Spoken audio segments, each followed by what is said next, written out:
All right, time for another one here. So I figured I just hit record and you guys can follow along. This is going to be a this is how I do it kind of thing using one of my macros. So today we're going to be taking these letters here. Now these are going to be regular lit channel letters, face lit, you know, acrylic face, trim cap, all of that. Now these came in earlier. I already sent the parts out to the router department. So we have our faces, we have our 063 aluminum backers, and I even sent out the pattern for install. So this isn't so much for that. What this macro does is I created it, I'd say about 10 years ago. So this is going to allow us to lay out the returns.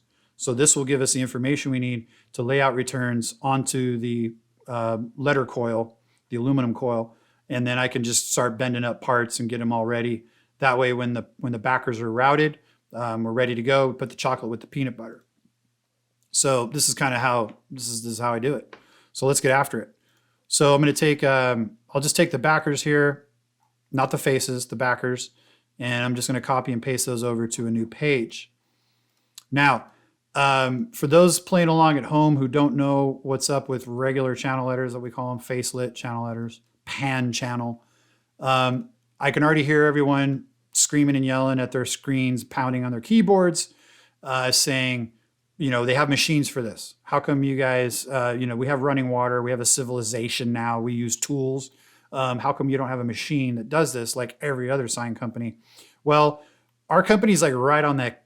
We're right on the edge. We're plenty busy enough. We're plenty big enough. We have the resources, but we don't have a national account, first of all. So, you know, we're not cranking out Starbucks worldwide, which of course, then you'd have, you know, multiple machines. Also, the cities around us, the authority having jurisdictions, the AHJs, they don't look kindly upon, they kind of don't like the face lit colors and everything. A lot of the cities around us want reverse channel letter, reverse glow. It's just more mellow. So we do a lot of reverse channel letters. Plus, we do tons of monument signs, things like that. So we kind of feast and famine. We'll kind of go on a run of regular channel letters. And then our machine would probably sit there and collect dust for several weeks until we see another set of regular channel letters. So, you know, it kind of comes and goes. Sure, if you buy a machine, then that means you could chase a job and start doing national. Sure, we don't really want to do that. But anyway, so in between, we're doing stuff, yes, like animals, the old way. Whereas for those playing along, you take your letter coil and then you have to take the information of this curve here and where this bend stops, and then this curve here to where this point is, and then you have to lay it out onto a flat piece of metal. And then you bend it to where it follows this. So it's kind of artwork. It's kind of cool. It's an art form that you got to take. So I like to take a little strip of clear polycarbonate, 3/32 as thin as I can get. It has structure, but it's not quite like paper. And then you basically make little marks. You make a mark here, and then you make a mark here. And then you take that little strip and you lay it onto here, and you transfer your marks. And then you take from that mark and you take your little strip and you run it around to here. And then you take that little information, that little mark you made, and then you start here and you lay your little tape out and you make another mark. And then you work your way, and then pretty soon you have this B laid out on a strip of aluminum. So they have machines now that will do everything, chop it, bend it, notch it, everything's perfect. I get it. It'd be great to have that, but we don't. So about 10 years ago, at sort of the peak of my having figured out, having cracked the code, pun intended, that one hurt, that I was able to be like, you know, I can make Corel do anything. Look at all my macros. Look at all these things I'm cooking up. Like I can, you know, what else can I make it do? So I found myself at my table with my strip, you know, laying out a set of channel letters. And it dawned on me, I'm like, well, what if, since Corel has all this information, it knows the distance from this point to this point, you know, how about if I have Corel lay out strips somehow that then I can then get into the real life and take those strips and basically do what I'm doing with my little strip here where, you know, I'm taking that strip, make a mark, and then you have to take alcohol and clean it off. And then you take your little tape and you kind of lay it in here, all careful. You know, if you're not careful with your laying out, then you could come up short here, and then the metal doesn't fit right here, and it's horrible, and you end up having to throw it in the trash. Or, you know, there's all kinds of ways it could go wrong. But what if I were to have Corel do it for me? And so that's what gave birth to the channel letter machine. So I have all kinds of things here that help me with my channel letters, but for the most part, it's these buttons here, and I'm going to show you how that works. So again, I don't do this for every set. Some sets are a lot easier. If this was a block set of impact letters with no, you know, serifs or anything, I probably wouldn't bother, because you can just take those shapes and lay them on, you know, directly onto your strip of aluminum. But what this really helps out with is if these letter backers aren't routed and they're not on my table, the way we do it now is we have to wait until these are routed. And if I don't have access to these, we can't start the job. Literally, we don't get going until all of this gets routed. And it just happens to be that today's a Saturday, shop's closed, and we are thankfully super busy. And so these letter backers might not get routed till the early part of next week, Tuesday, Wednesday, maybe. So that means, I mean, you know, and we're plenty busy, it's fine, but, you know, I'm here at the crib in the lab. I can take my time to just knock these out. It doesn't take long. And I can go ahead and make layout strips and have these all set.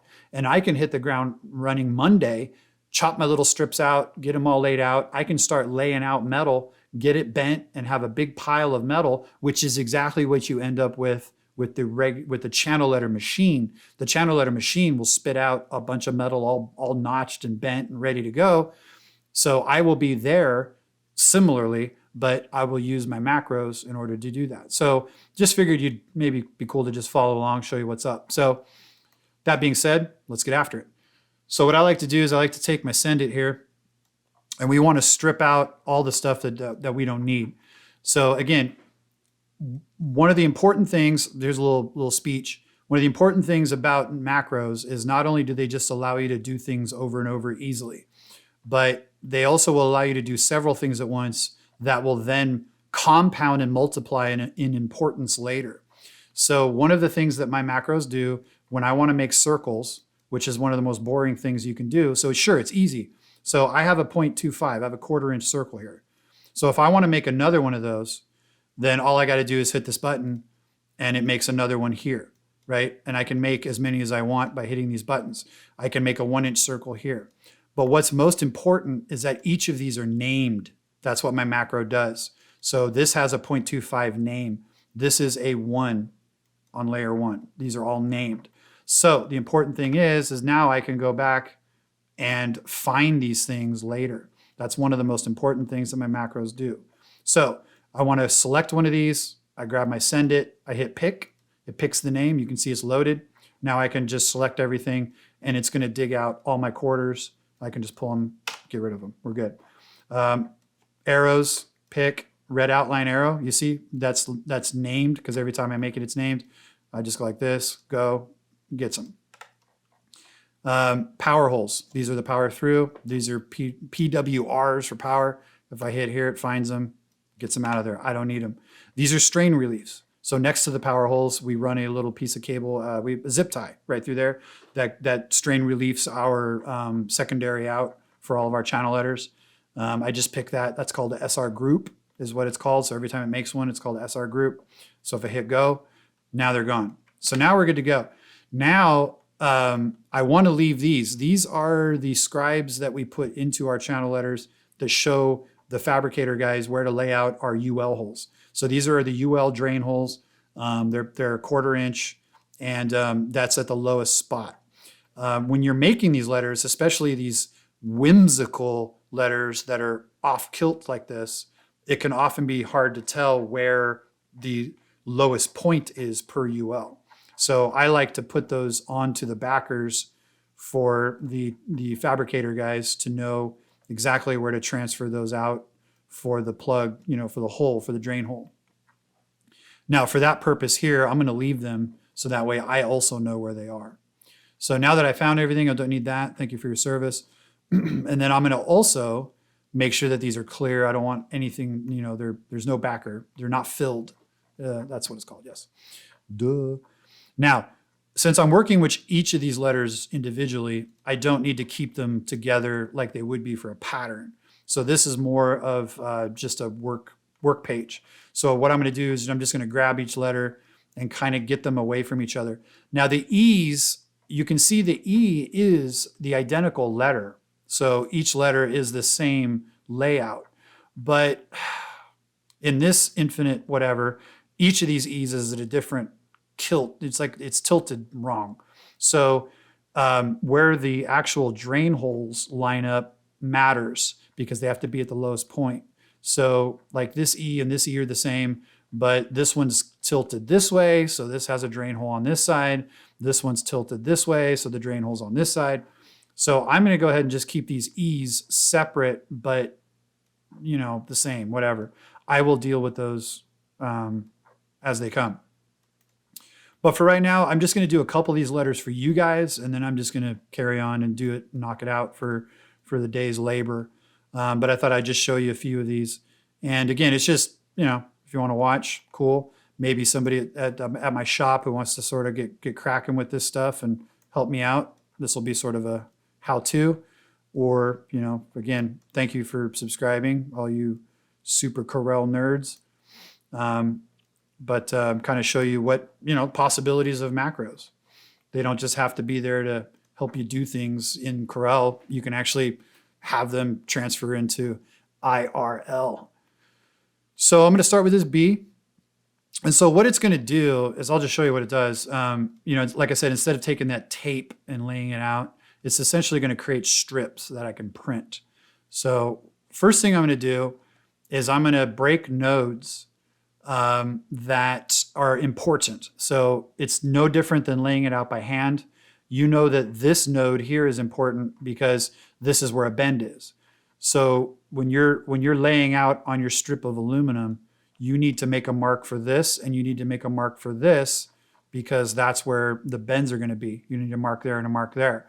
And then that will be where those bends go there. So essentially thinking that way is exactly how you're going to do these tapes. So I want a mark there. So I'm going to highlight that node. I'm going to hit Shift, and I'm just going to highlight the nodes I need. Now, I'm going to put the seam at the top up here. So there's going to be a tab that we're going to add, as we do, so we can rivet there, get together. So this one's going to be important because this is going to be where the tape comes together. Now, I'm also kind of jumping ahead here because I know that these aren't that big. But what you want to do, because our break is only 10 feet long, all of these strips need to be less than 10 feet. So let me go ahead real quick here, and I'm going to break these apart. And the outside here, yes, 54 inches, we're well within 120. So I figured, but usually what I'll do is I'll check to make sure. Otherwise, we do have to break these into 2 chunks of aluminum. You can see the H's are usually pretty long, because they have to go around. But that's only 70. But I do know that this logo then, obviously, based on the size of these other letters, this is going to be a big boy. Ooh, just a little bit big, 5 inches too long for our break. So this logo will need to be in 2 separate chunks of aluminum, but I can jump off that bridge when I get to it. But anyway, so I'm okay to just make this in 1 strip. Otherwise, I do need to break this up and figure out where the seams are going to go. And that's also another way of a beneficial way of doing it this way is I can pre-plan. I can kind of look at a letter, see where I want to put my seams, which is what you do when you're doing it at your table anyway. If you're, again, if you're living in the Stone Ages. So I'm going to go ahead and pick the important nodes. So again, Shift, I'm just going to hold down. So I want that one and that one. I want this one. And then I want this guy right here and come back around. So that's about it there. That works out good. So right click, break apart, and then I'm just going to uncombine. So now I have chunks. So that's an important chunk there. And then what I like to do is color code them just arbitrarily though. They don't have to have, a certain code for certain things. But that way you can kind of tell the difference in colors there. Actually, I'm going to make that one purple. There we go. So now we have these different colored chunks here, and then the same thing goes here. I'm going to go ahead and figure out my nodes that are important. So I'm going to want that node. I'm going to want this node because that's where bends are. And then this might be a little too high up for a tab. Also, I could theoretically just make the tab end there, but I like to bring it out a little bit so that way we can get, rivet gun or whatever in there. So I'm going to actually add a tab here or add a node, and I'm going to do the same thing on this one if it doesn't have it. Right. So I'm just going to add, so this is going to be my break apart node. So I'm going to grab this one, I'm going to grab this one, and I'm going to grab this one, and then we're going to break apart. And then we're going to like that. And same thing here. Now that I have that, break apart and uncombine. And then I'm just going to, again, just choose some cool colors. Let's do magenta. You know who you are. We're going to leave it like that. We'll make this one, how about light blue? We'll do that red, and we'll make this one purple. There we go. Kind of looks like Baskin Robbins, huh? Wonder if a cease and desist order is on its way. So anyway, so there's that. So I'm going to get this UL hole out of the way here because I don't quite need that. So now's when we save. So now's when the macros come in. So I'm going to select everything first while there's nothing in the way. So now I just have pure segments. I've broken it into segments. So now we're going to figure out how long these segments are. So I'm just going to grab my channel letter machine and hit channel letter layouts. And then what it does is it's going to create rectangular strips that have the measurement how long that segment is. And it's going to allow me to print these out. And then that way, so I like to try to, I don't have to worry about it so much right this minute, but I like to try to keep things kind of together. Now, for those of you who are sharp and eagle-eyed, you'll notice that the outline color matches the segment color. So that's kind of why it's cool to sort of pick random colors that just happen to be, whatever. So get these out of the way. There's that. So literally that information's done. So I don't really need to have any, that's it. We're good. Now what I'm going to do is go over here and I'm going to hit make arrows. And by arrows, I mean it makes endpoints. So these arrows just give me a little indicator of where each segment starts and stops. Visually, it's easier to see. Then I'm going to go ahead and print on the screen the curve length so it matches the strip so I can find it later. Now I want to get, so depending on the size of the letter and the font, the curve lengths could be a different size. So let me try what I have here, 3/16. It's a little small, can't read that, it's a little small. So like an animal, I'm going to come over here and type. Let's do 1/2 inch. So I'm going to hit 1/2 inch. That's better. So I can kind of see that, and you can see where the purple 488525 matches this strip. So now I can get rid of this. I'm going to select everything, hit this button, and now I have it all laid out. So I'm going to go ahead and match these guys up. Just move them around a little bit so they're easier to read, so they're not stacked on top of each other. The macro, what it does is it puts the text in the middle of the segment. But that means that like the center of this segment is way down here. So you do have to kind of move them around a little bit. So we know that's 16. We know that that's 5. We know that's that. So just a little cleanup. There you go. And then what I'll do is I'll just move this back up here so that way I know that I have, and so here we go. There we go. That's letters set, and I have all my info. So now what I do is I leave this as it is, and I will print this out on a piece of 11 by 8.5 by 11. It doesn't have to be to scale or anything, but this will be a legend that I will use. So I'll print this out, and then I print out all my strips, and then I just put these strips with this, and I just follow along, and this is my legend, and I use these and I lay out on the strip, so it's all good. So now we need to put tabs.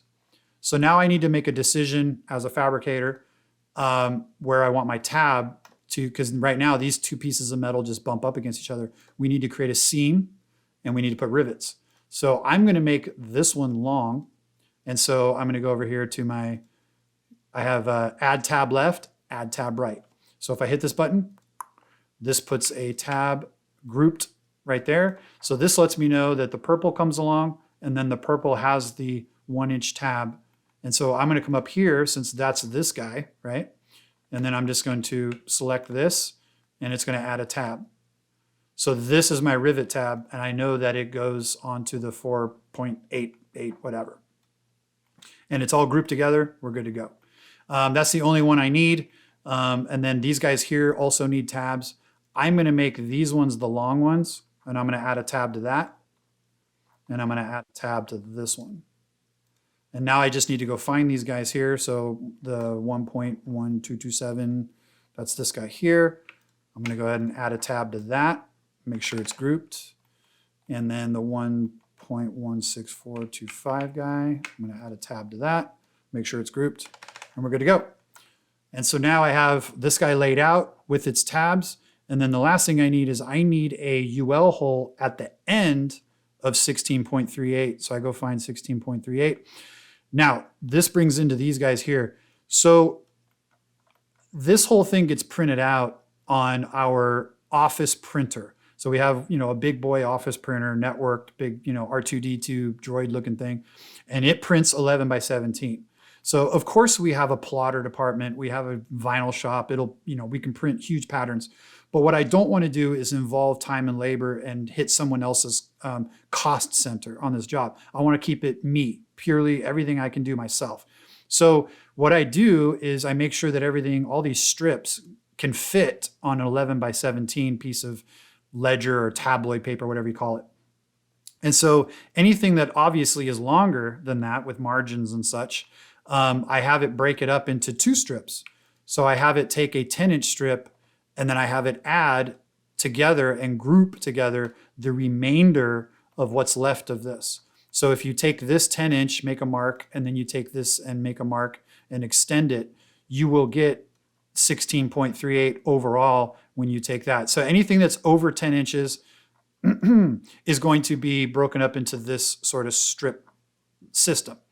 That being said, I want a UL hole at the end of the 16.38. So I find the 16 whatever, and I'll just go ahead and select that, and I hit UL holes here, and I hit to the right, and it puts a UL hole. So when I see this little red circle, I know that when I make my mark on my metal, I also will just write UL, and then I know that I need to punch a hole, and then that's going to line up perfectly right there.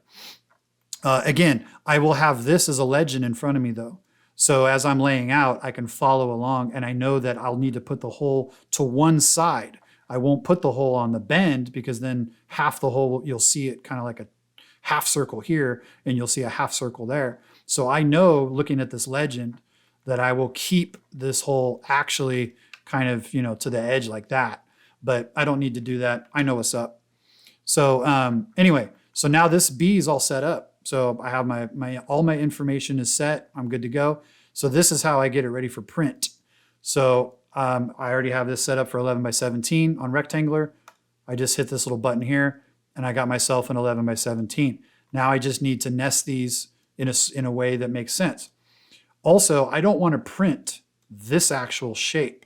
I want to just only print these parts. So what I'll do is go over to the object manager, and I'll send this to the layers, the guide layer. So I'll just drag it up, and now it went blue. So now, even though I can work with this, Corel doesn't see it. It won't print this. So now I'm just using it as a layout thing. So now what I do is I just try to nest these in a way that maximizes the paper. Yes, I know you could write a macro to nest. It's a lot harder than you think. But I just go ahead and set up these strips in sort of a way that makes sense to me and maximizes paper. So I'm going to put that right there, and I'm going to take this guy, I'm going to put it right there, and we can kind of put some of these in front there, maybe put one there, and we're going to make another row here because that's just the way it's going to be. And then we're going to take that, I'm going to put it like that, tuck it up. So now the way this works is 2 strips equals 1 strip of paper, and I'm going to take an X-Acto knife, and I'm going to cut these straight across and release these little strips like this right here. So the fact that these are stacked on each other, I essentially need this edge here, and I need this edge, but I also need this edge here and this edge. So that means that I need to X-Acto blade essentially right across here. Oops. right like that. I need to X-Acto blade across here, and then I need to X-Acto blade here. So these double strip things here automatically make one strip. So then I can actually hide like a couple like here, as long as they're kind of in line. This strip now will become this and then this, and I'll just have a single strip across there, et cetera, et cetera. So anyway, so I like this right here. Then what I like to do, last thing for each of these, is I go back to the OG and I'll grab, I'll just grab this and I'll bring it over. And make sure it's all ungrouped. Then I'll hit ratio machine, and then let's take this to, let's try like a 10%. There we go. See how that looks. Then I'll just grab the B from it, and then that will be, lets me know that these are for the B. So you'll see that each of these is a strip. I like, you know what, we need to bring these in just a little bit more. Just hit paste again. Where'd you go? Here. Yeah, let's make these a little smaller. Let's go 8. There we go.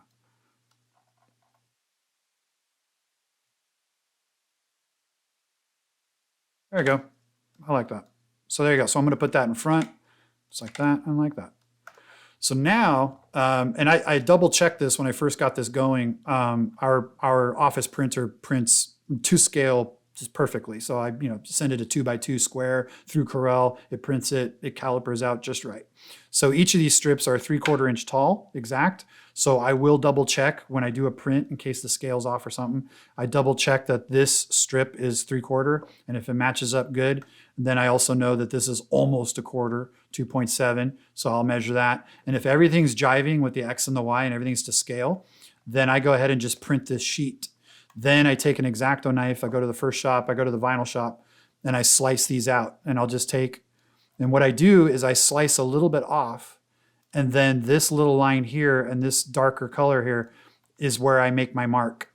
And then I take and I make it all the way over here, and then I make like this tab, I'll put a T for tab, and I'll have my tab laid out. And then, so what I do is I just start, I start here and just work my way around the letter. I use this as a legend. I grab the 4.88.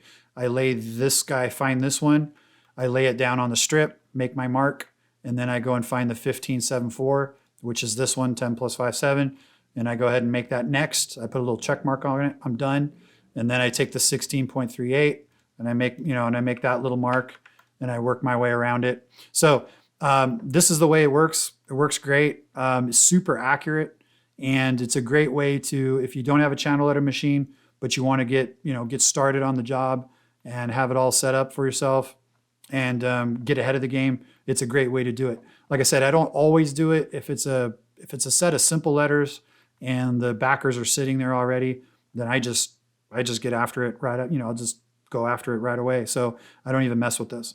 So this is only if you want to get ahead, and a little bit of work ahead of time saves a lot of time in the back end. So that's it. So if you have any questions, hit me up.